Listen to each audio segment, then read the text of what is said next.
Kalian gak nyangka kan kalau kita bisa nangis karena film James Bond?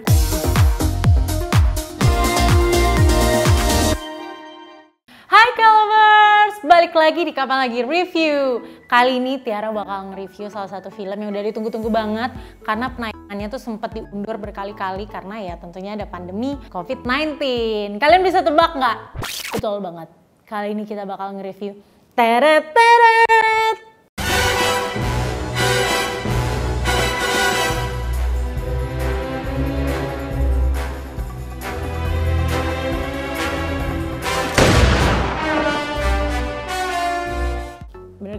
James Bond, No Time to Die. Nah, K-lovers, film No Time to Die ini adalah film ke-25 James Bond dan merupakan film terakhir Daniel Craig sebagai James Bond. No Time to Die kembali dibintangi oleh tentu aja Daniel Craig sebagai the only agent 007 James Bond. Terus kita juga ada Rami Malek, di sini dia memerankan sebagai villainnya nih, musuhnya James Bond, Lucifer Safin. Bukan Lucifer, Lucifer Safin. Terus kembali ada Léa Seydoux sebagai Madeleine Swan dan kemudian ada Lashana Lynch yang main di film Captain Marvel. Di sini dia berperan sebagai agent 00 juga nih, namanya Nomi. Dan ini juga nih yang ditunggu-tunggu banget, Ana de Armas sebagai Paloma. Film No Time to Die menceritakan tentang James Bond yang akhirnya pensiun dari tugasnya sebagai agent 007. Nah, sayangnya pensiunnya ini harus berakhir saat rekannya di CIA, Felix Leiter, itu meminta bantuannya yang akhirnya malah membawa Bond kepada musuhnya yang baru nih. Seperti film-film James Bond sebelumnya, No Time to Die kembali menyuguhkan aksi-aksi berantem yang keren banget. Dan juga dari awal kita udah dibawa tegang banget nih. Langsung aja Tiara mau melis apa aja yang Tiara sukain dari film No Time to Die.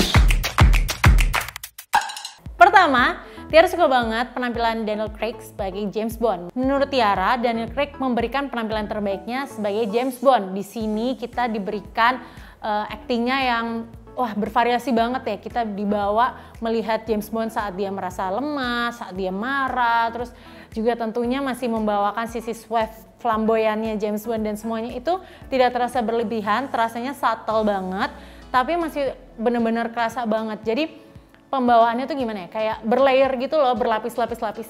Kita tuh bener-bener bisa melihat James Bond yang terasa lebih manusiawi gitu. Karena kan kalau kita nonton dari film-film sebelumnya, James Bond versi Daniel Craig ini terasa kayak soulless gitu sejak dia ditinggalkan sama Vesper Lynd di film Casino Royale. Kalau kalian ingat film James Bond pertama Daniel Craig tuh kan dia di situ berpacarannya sama Vesper Lynd. Cuman Vesper Lynd-nya kan meninggal dunia.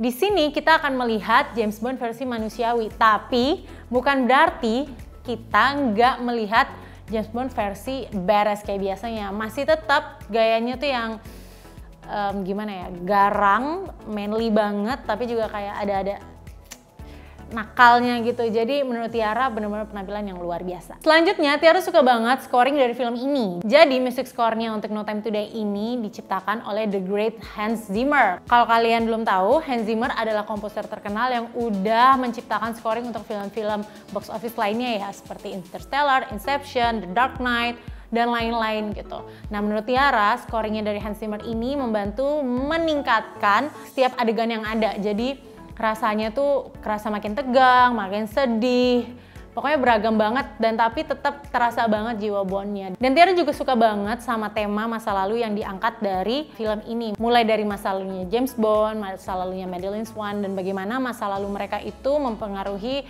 masa sekarangnya mereka dan juga mungkin masa depannya mereka. Jadi semuanya itu dikemas secara ciamik. Dan terakhir ini yang Tiara paling seneng banget, Ana de Armas sebagai Paloma merupakan scene stealer yang bener-bener oke banget. Dari awal kehadiran Ana sebagai Paloma itu dia benar-benar menguasai banget setiap adegan ya, kayak langsung banget kerasa banget auranya dia, dan juga seru banget melihat perubahannya dia dari di awal scene sampai di akhir scene-nya. Kayak dia yang tadinya awalnya kayak malu-malu kayak kikuk gitu, kemudian dia ternyata bisa menjadi Paloma yang super badass dan keren banget sih menurut Tiara, dan juga dia super duper cantik, jadi tolong banget.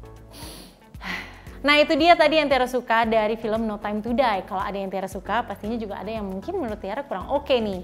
Apa aja sih? Pertama, buat Tiara, Rami Malek sebagai villain itu kurang mengintimidasi. Padahal Tiara tuh bener-bener menanti banget penampilan Rami Malek ya. Apalagi kan dia adalah Oscar winner gitu. Jadi kan ekspektasi Tiara udah tinggi banget nih. Ternyata menurut Tiara dia tuh menjadi salah satu villain yang forgettable gitu loh. Yang kayak nakutin enggak, jadinya yang konyol juga enggak. Ya jadi serba nanggung, dan malah menurut Tiara dia kayak cuma menampilkan satu ekspresi. Jadi nggak kerasa aja sih. Menurut Tiara, musuh-musuhnya James Bond tuh kan biasanya pada ini banget ya, memorable banget gitu kan. Tapi kalau buat Tiara sih, Rami Malek kayak kurang mengeluarkan sisi villainnya gitu, jadi kayak kurang gahar lah sebagai musuhnya James Bond. Dan lagi menurut Tiara, untuk final act-nya James Bond dan juga Lucifer Safin tuh kayak agak nanggung aja gitu. Selanjutnya Tiara juga kurang terlalu suka dengan karakter Nomi yang menurut Tiara nggak dikembangkan secara baik. Kayak pengembangannya itu agak-agak arahnya mau kemana nih. Di awal dia kayak nggak suka sama James Bond, di akhir-akhir ya dia mulai menaruh respect, tapi kayak kurang smooth aja. Dan juga chemistry-nya Nomi sama James Bond tuh kayak kurang kebentuk aja, jadi kayak Tiara melihatnya malah awkward. Nah itu dia kayak lovers review Tiara untuk No Time to Die. Overall, No Time to Die menjadi penutup yang proper untuk film-film James Bond versi Daniel Craig. Karena di sini dia menunjukkan performa terbaiknya selama menjadi James Bond. Bahkan nih kayak lovers ya, kalian gak akan nyangka kalau Tiara aja sampai nangis sesenggukan waktu nonton ini. Kalian gak nyangka kan kalau kita bisa nangis karena film James Bond? Nah No Time to Die ini bisa buat kalian nangis. Nah K-lovers, itu dia review dari Tiara untuk No Time to Die. Gimana K-lovers? Nah setuju nggak? Kalau kalian punya opini lain, boleh dong komen-komen di bawah. Dan menurut kalian siapa sih aktor lain yang cocok menggantikan Daniel Craig sebagai James Bond? Oke K-lovers, kayaknya kita udahan dulu. Sampai jumpa di kapan lagi review selanjutnya. Thank you for watching this video. Jangan lupa untuk like dan share video ini. Dan tentunya pantengin terus kapanlagi.com supaya selalu update berita seputar dunia selebriti lainnya. Sampai jumpa di kapan lagi review selanjutnya. Bye-bye!